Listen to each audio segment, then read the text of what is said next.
Welcome to r/slash Prorevenge, where OP causes someone to lose $800,000. First, I'm a casino dealer and have been for over 15 years. Dealers take a lot of abuse from players. I've been insulted, degraded, and even followed after work, but it's nothing I couldn't handle. The general rule for player conduct in most casinos is as long as the player's betting enough money, they can do and say whatever they want. This is where we meet Jay. Not the real name.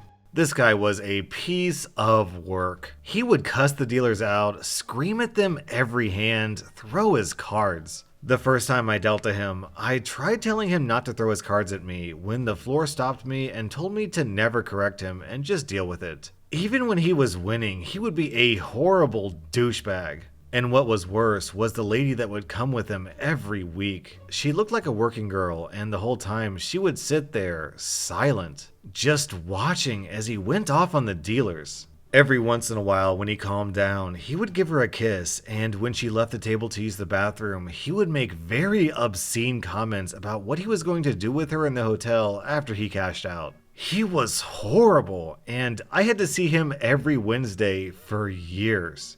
Now, normally, whenever I have a player like this, I look at their player card, write down their name, and look them up online to see who they are and what they do for a living.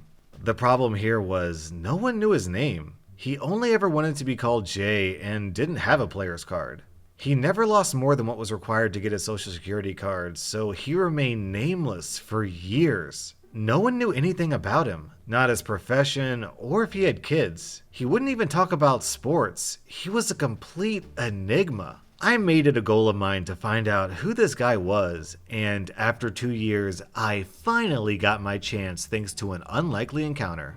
Another player, Bob, whom I knew, had come to my game while Jay was playing. He sat down in the last seat, and while waiting to get in the game, we started chatting about the guy's new house. He knew I had bought a new house recently, so we were discussing projects we were planning on doing. When Bob mentioned he wanted to put a pool in his backyard, that's when Jay, in the nicest voice I've ever heard him speak, said, "Call me tomorrow and I'll give you a quote," and handed him his business card. Now, Bob was very polite and took the card, but I could tell he had no intentions of calling. That's when the most miraculous of moments happened. They both left the table at the same time, and Bob had left the business card on the table. I get tapped off the game to go on break and quickly grab the card. I now have the guy's name, business, email address, and his business address, which I first noticed because it's 2 hours away and there are 2 closer casinos to his business.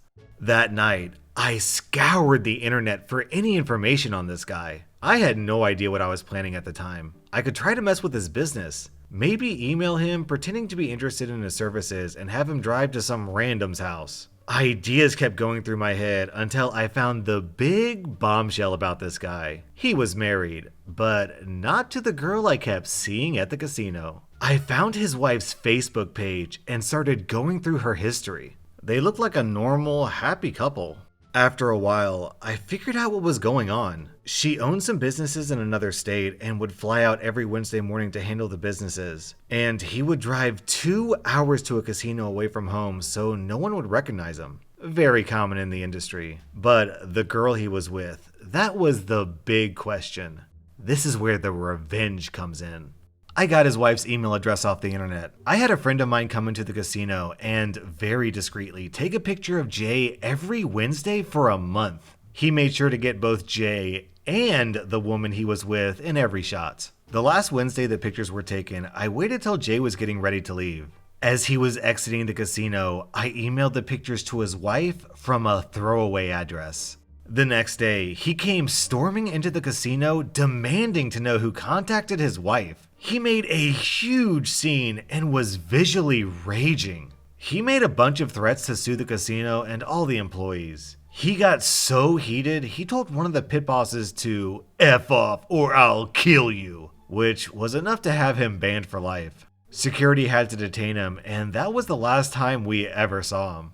I kept tabs on his wife's Facebook. She'd made a post explaining to everyone the reason she was divorcing Jay, and everything I suspected was confirmed. He was hiding money from his wife and using it to gamble and pay for the working girl's rent. The wife had mentioned my email and even posted a thank you to the person who unveiled the truth. I wish I knew what happened after that, but I never saw Jay again. He's barred from the casino, and the last time I looked up his business, it said it was closed. Chances are, he's playing in some other casino, making someone else's day horrible. For a guy who gambles so much, you'd think he'd know. The house always wins. Our next Reddit post is from Mostly Gruntled. And this is an update to a story that I covered a few weeks ago. Now, hopefully when I upload this video, I'll remember that I need to put a link somewhere like in the description or in the upper right hand corner so you can click the eyes, you can go back and listen to that video. But if I forget, or just to refresh your memory, here's a quick recap of the story. OP told the story of his friend, David, who was in a very niche area of construction. Basically, they live in the UK where they have a bunch of really old buildings. And the law requires that the buildings be restored in a very specific way from people with a very specific license. And David is one of the very few people who has one of those licenses. So David gets hired by a construction company that's doing a whole bunch of restoration work for the building. But before they can get started, they hire David to come in and do a very specific type of restoration. So the construction supervisor was a total douchebag who was treating people like garbage, and everyone hated him. The douchebag supervisor told David to go get him a coffee, and when David refused, douchebag fired him.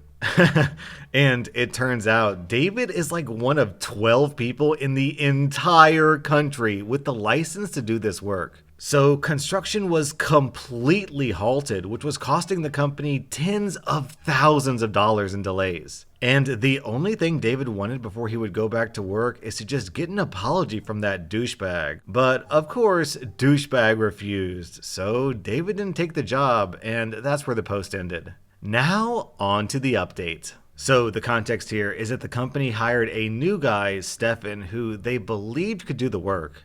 The Bulgarian, Stefan, finished the job and went home about 2 weeks ago. According to the people who met with him, Stefan was a good guy and a very hard worker. He did 12-hour days and weekends so he could cut the cost of staying in the UK. Based on what he learned about Stefan, David is happy that he waited until Stefan got paid before he reported the work.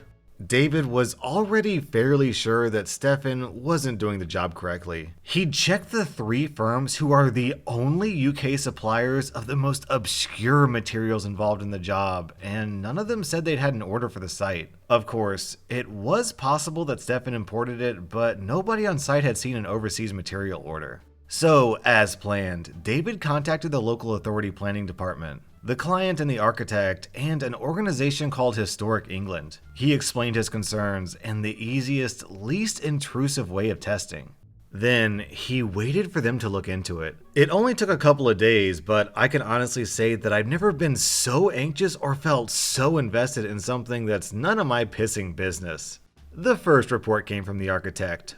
Wrong method used. Wrong method using the wrong materials. Stefan had used the 19th century Bulgarian technique, not the 17th century English technique that's demanded. The architect was enormously pissed off. David said he'd never heard the architect use bad language before, but this phone call was blue.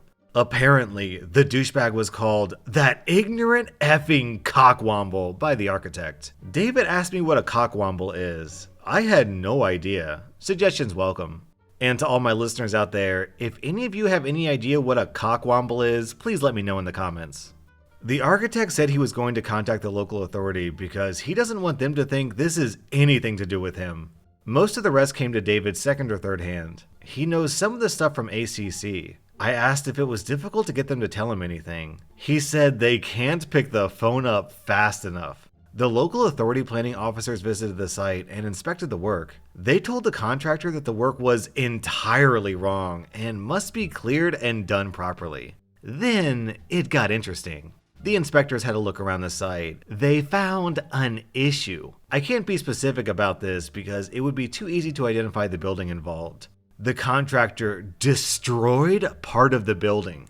There was an internal structure that didn't look particularly important, but is part of the roof structure. The construction company removed it and put in a much better modern support, but they're not allowed to. Neither the project manager or the new site manager or staff knew the importance. Guess who ordered it to be replaced? The cheap, quick option, instead of repaired, the slow, expensive option. Of course, it was the douchebag.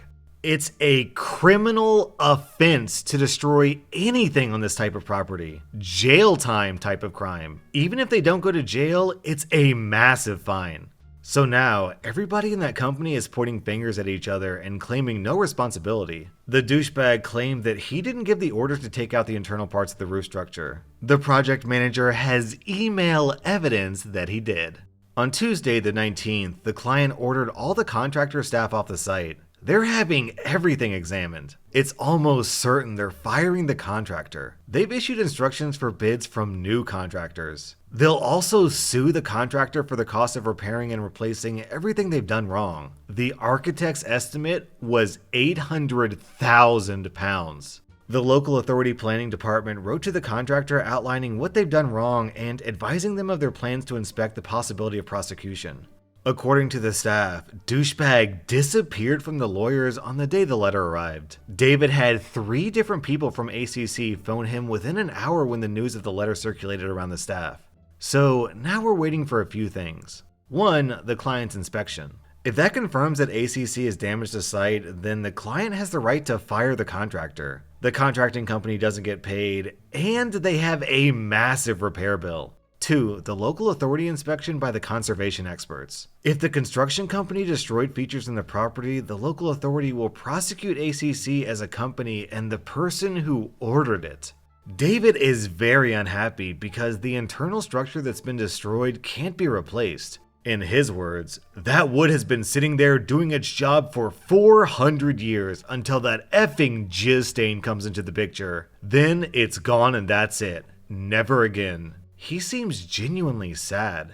I'm betting that douchebag is wishing he'd got his own coffee on that day last month. So, imagine owing someone $800,000 and facing criminal prosecution because you're too much of a douchebag to say, "Hey man, I'm really sorry, that's my bad, totally my fault." But nah, instead this guy's gonna pay 800 grand. What an idiot. Our next Reddit post is from Calc Teacher. I was a kid back in the 80s, 2 years out of college when I moved into an apartment by the shore in New Jersey. When the cold weather arrived, there was always a few days when the apartment was cold. We would tell the super, and then the heat would start arriving. One year, the heat started decreasing in February, and inside the apartment was like in the 50s, and we had to start wearing coats. We told the super about it, and nothing happened this time. We wrote the landlord about it, and still nothing. So we checked with an attorney and learned about warranty of habitability and withholding of rents. So yet another certified letter was sent to the landlord and we start withholding rent. He files a motion to evict us and we answer with the Marini defense, depositing the withheld money with the court. The judge finds in our favor for all the money we withheld. We continue to live there because there just aren't many other options as we save for a home. Flash forward to living there for 6 years. On the last lease, because we're about to buy a home, we write in a clause that we can break the lease with 45 days notice in writing, similar to his 45-day clause. They don't notice it because it's slightly obscured on the top left of page 2, so they sign off of it and return it to me. So in the middle of the lease, we give the 45-day written notice, make the rent payments, and leave. They don't return our deposit, so we sue for it, demanding double. They sue us for the remainderment of the 6 months rent and refuse to return our security deposit. This is no longer small claims court, but we proceed without an attorney anyway. They're expensive. We arrive at the courthouse and court forces a round of arbitration. The arbitrator says we will lose in front of the judge and to pay the rent remainderments. We refuse and wait for the judge. While waiting, the landlord's attorney drops by and asks why we didn't take the arbitrator's advice. So we tell him about the clause we wrote in, and he states he saw it too, and that since it was crossed out, it's not part of the deal. We show him our copy of the lease where it's not crossed out, and his face goes white as a sheet. He makes a call to the landlord, who then offers to properly break the lease with no penalty and return the security deposit in full. We refuse, and we show him the certified letter stating that we would have accepted that deal up until yesterday. But that if you force us to come down to court, we want double damages of the improper withholding of the security deposit. He tries again to reach out to the landlord, but no luck this time. We go to see the judge. He looks at both leases and calls their attorney to the bench. The judge takes our lease and thrusts it towards their attorney and says, "This is the lease in force." Their attorney starts walking around the courtroom like a chicken with his head cut off, while I try to laugh as quietly as possible. The judge finds in our favor for double damages.